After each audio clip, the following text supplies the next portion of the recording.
గాజుల్లోకి వెళ్ళా పాలకూర కట్ చేసుకొని దాంతో ఆమ్లెట్ చేసి పెడతానే హెల్దీగా చాలా మంచిది.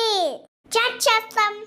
ఫస్ట్ ప్యాన్లో ఆయిల్ ఆకులు వేసి ఫ్రై చేయాలి.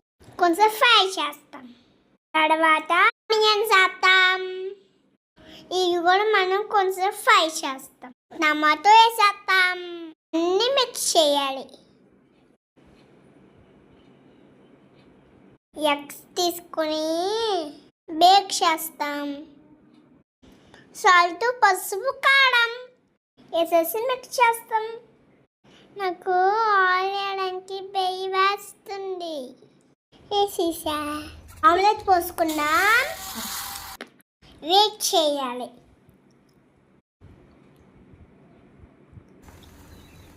బలి వచ్చిందే. అన్ని ఫ్రైలోకి తీసుకున్నాం. నేత్తమ్మా వావ్ సూపర్గా ఉండే. బాయ్. Love you.